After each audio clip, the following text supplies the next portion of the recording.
నిరీక్షణ న్యూస్కు స్వాగతం. నేను మీ మ్యాజిక్ రాజా. ఎస్సీ రిజర్వేషన్లలో అమలవుతున్న రోస్టర్ విధానాన్ని సవరించి జనాభా ప్రాతిపదికన రిజర్వేషన్లను 15 నుంచి 22% పెంచాలని రామగుండం కార్పొరేషన్ మాల సంఘం టీం నాయకులు డిమాండ్ చేశారు. గోదావరికని ప్రెస్ క్లబ్లో శుక్రవారం నిర్వహించిన మీడియా సమావేశంలో team working president Andugula Rajesham, మాల సంఘం ప్రధాన కార్యదర్శి మర్రి ఐలయ్య మాట్లాడుతూ సుప్రీంకోర్టు తీర్పు అమలుతో రాష్ట్రంలో అమలు చేస్తున్న రోస్టర్ విధానం వల్ల మాల యువతకు ఉద్యోగ అవకాశాలు తగ్గుతున్నాయని ఆవేదన వ్యక్తం చేశారు. రిజర్వేషన్లకు తాము వ్యతిరేకం కాదని, పేదలకు న్యాయం జరిగేలా విధానం ఉండాలన్నారు. ఈ అంశాన్ని రాష్ట్ర ఎస్సీ ఎస్టీ కమిషన్ చైర్మన్ బత్తి వెంకటయ్య కమిషన్ సభ్యుల దృష్టికి తీసుకెళ్లగా సానుకూలంగా స్పందించి ముఖ్యమంత్రికి లేఖ రాశారని తెలిపారు. మాల ఎమ్మెల్యేలు, ఎంపీలు, మంత్రులు ఈ సమస్యపై శాసనసభ, పార్లమెంట్లో గలమెత్తాలని కోరారు.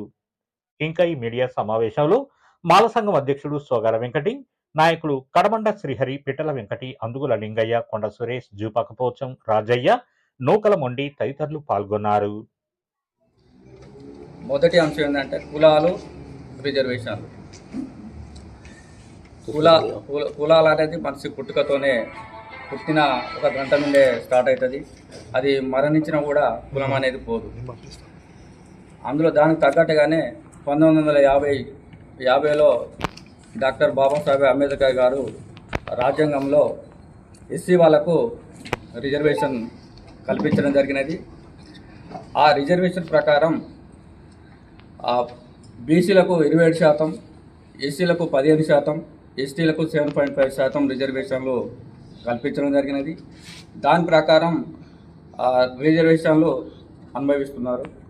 ఈ మధ్యకాలంలో ఏంటంటే 2024 ఆగస్టు 1న సుప్రీంకోర్టు జడ్జిమెంట్ ఏమిచ్చిందంటే ఆయా రాష్ట్రాలు రిజర్వేషన్లు చేసుకోవచ్చని ఒక జడ్జిమెంట్ రావడం జరిగింది. దాని ప్రకారం ఆ జడ్జిమెంట్ చూడకుండానే తెలంగాణలో ఉన్న కాంగ్రెస్ ప్రభుత్వం రేవంత్ రెడ్డి గారు రిజర్వేషన్ను నేను మొదట తెలంగాణలో అమలు చేస్తున్నానని నిండు శాసనసభలో ప్రకటించడం జరిగినది.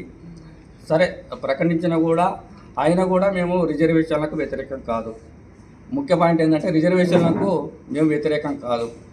ఎందుకంటే ఎవరైతే అణగారిన వర్గాలు ఉన్నాయో వాళ్లకు మొదటి ప్రాధాన్యత ఇవ్వాలనేదే మా మాల సంఘం కానీ మాల ఉద్యోగులు కానీ డిమాండు.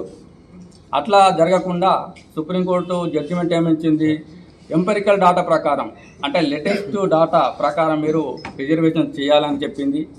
దానికి వ్యతిరేకంగా తెలంగాణ గవర్నమెంటు ఏ ఎంపెరికల్ డాటా తీయకుండా రిజర్వేషన్ చేయడం జరిగింది.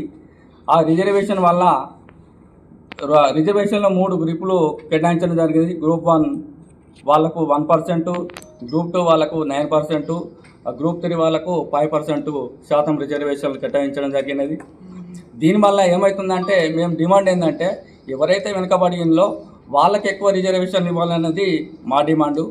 అట్లా కాకుండా 5%, 9%, 1% చేసి ఈరోజు 3% వాళ్ళకు ఇప్పుడున్న దాదాపు 11 చిన్న నోటిఫికేషన్లు వచ్చినాయి. ఆ నోటిఫికేషన్లో ఇప్పటి వరకు మాల గ్రూప్ 3 వాళ్ళకు 0 సీట్లు అంటే పదవులు ఉద్యోగాలు రావడం జరిగినది. అంటే మేమేమంటున్నామంటే ఈ రిజర్వేషన్లు సవరించాలి. సుప్రీంకోర్టు గైడ్లైన్స్ ప్రకారమే మాత్రమే చేయాలి. ఇప్పుడు చేసిన తెలంగాణ గవర్నమెంటు అది రాజ్యాంగానికి విరుద్ధము. ఎందుకంటే ఏ డేటా కూడా సేకరించకుండా 2011 సెన్సస్ ప్రకారము రిజర్వేషన్లు కేటాయించడం జరిగినది. మొన్న 2025లో కూడా అన్ని కులాల వారిగా కూడా జనాభా శాతం ఇవ్వడం జరిగింది. ఆ జనాభా శాతంలో కూడా మాలలు 15 లక్షల మంది ఉన్నారు అనేది కూడా ఒక తప్పుడు నివేదిక ఇవ్వడం జరిగినది. ఏ ఎంపెరికల్ డాటా, లేటెస్ట్ డాటా తీయకుండా 2011లో ఉన్న డాటానే 2025లో కూడా అదే డాటాని ఇవ్వండి. అంటే మాలోళ్ళు ఎవరు పెళ్లిళ్ళు చేసుకుంటలేరు, ఎవరు పిల్లల్ని కంటలేరు. అంటే అప్పుడు ఎంత డాటా ఉందో ఇప్పుడు కూడా అదే 15 లక్షలు ఉన్నదనే తప్పుడు నివేదిక ఇచ్చి ఇవ్వడం జరిగినది. దానివల్ల ఏంటంటే మాలను అన్ని రంగాల్లో వెనుకబడిపోతున్నది. కాబట్టి మాలకు కేటాయించిన రోస్టర్ పాయింట్ 22, 41, 66, 77, 91. అంటే 100 పోస్టులు ఉంటాయి కానీ మాల వాళ్ళకు ఉద్యోగాలు రావు, ప్రమోషన్లు రావు. మళ్ళా అందులో ఫస్ట్ రోస్టర్ పాయింట్ ఏంటంటే మాల వాళ్ళు 22 అంటే 22 రోస్టర్ పాయింట్ అంటే అది మహిళా రోస్టర్ పాయింట్ అంటే 41 సీట్ల పోస్టులు ఉంటాయి. కానీ మాల వాళ్ళకు ఒక ఉద్యోగం రానేది అది నిజమెరిగిన సత్యం. దీన్ని తప్పనిసరిగా సవరించాలి. ఎందుకంటే మేము ఎవరిని కూడా ఏ జాతి కూడా ఏ కులానికి కూడా మేము వ్యతిరేకం కాదు. కాకపోతే ఏంటంటే న్యాయబద్ధంగా మనం ఉద్యమాలు చేసే రైట్స్ మనకునే రాజ్యాంగంలో కల్పించిండు. ఆర్టికల్ ద్వారా ఉద్యోగులు కానీ మాల సంఘాలు కానీ ఏ కులాలైనా కూడా మనకు అన్యాయం జరిగినప్పుడు తప్పనిసరిగా ఉద్యమించవలసిన అవసరం ఉన్నది. అది మన రాజ్యాంగంలో కల్పించిండు. కాబట్టి ఈ రోస్టర్ పాయింట్ విధానాన్ని సవరించాలి. రిజర్వేషన్ కూడా మొన్న రేవంత్ రెడ్డి అధికారంలోకి రాకముందు ఒక మీటింగ్లో చెప్పిండు రిజర్వేషన్ శాతం 15% నుండి 22% పెంచాలని మేము డిమాండ్ చేస్తున్నాం. ఎందుకంటే అలా మేనిఫెస్టోలో పెట్టిండు ఎస్సీ రిజర్వేషన్ చేస్తున్నానని మేనిఫెస్టోలో పెట్టిండు. ఆల్రెడీగా చేసిన కూడా జనాభా ప్రాతిపదిక పైన కూడా రిజర్వేషన్ శాతం పెంచాలని మేము డిమాండ్ చేస్తున్నాం.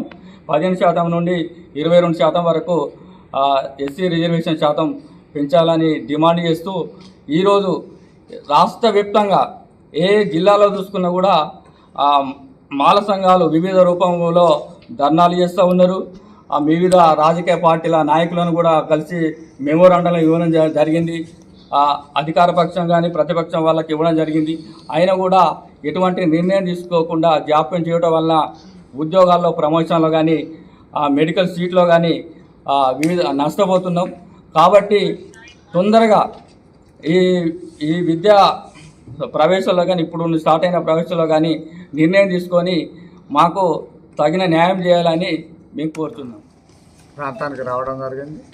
దాన్ని దృష్టిలో పెట్టుకొని మాల సంఘం రామగుండం మున్సిపల్ కార్పొరేషన్ ఆధ్వర్యం లోపల రోస్టర్ విధానాన్ని సవరించాలి అనే దాని మీద మేము మెమోరాండం ఇవ్వడం జరిగింది. కమిషన్ చైర్పర్సన్ బక్కి వెంకటయ్య గారు, కమిషన్ సభ్యులకు ఈ సందర్భంగా ధన్యవాదాలు. ఎందుకంటే మేము ఇచ్చినటువంటి వినతి పత్రాన్ని స్పందించి తను ముఖ్యమంత్రి గారికి ఒక వినతి పత్రం ఇవ్వడం జరిగింది. దాన్ని దృష్టిలో పెట్టుకొని ఈ రోజున మా మాల సంఘం మనోవేదన ఏంటి అంటే మాల సంఘం అనేది కులం అనేది నిర్వీర్యం అయిపోతూ ఉన్నది. ఎందుకంటే మాల కులం అనేది పేరు పెట్టుకొని రిజర్వేషన్ మీద శాసనసభ్యులు కానీ పార్లమెంటు సభ్యులు కానీ గెలవడం జరిగింది. విభజనకు మేము వ్యతిరేకం కాదు, మాలలకు అన్యాయం జరుగుతుంది, దాని మీద ఎందుకు పోరాటం చేయడం లేదనేది మా డిమాండ్.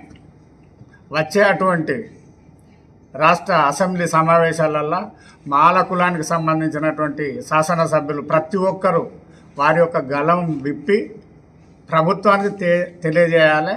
అదేవిధంగా మంత్రి వివేక్ వెంకటస్వామి కూడా ముందు వరుసలో ఉండి మాల సంఘానికి జరుగుతున్నటువంటి న్యాయాన్ని కూడా తను ప్రభుత్వాన్ని తెలియజేయాలనే ఉద్దేశంగా ఉన్నది.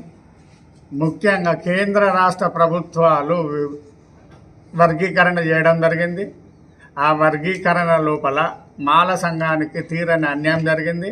ముఖ్యంగా వర్గీకరణ లోపల రోస్టర్ విధానాన్ని సవరించాలన్నది ఫస్ట్ డిమాండ్. మన నిరీక్షణ న్యూస్ను వాచ్ చేయండి, లైక్ చేయండి, సబ్స్క్రైబ్ చేయండి, మీ మిత్రులకు షేర్ చేయండి.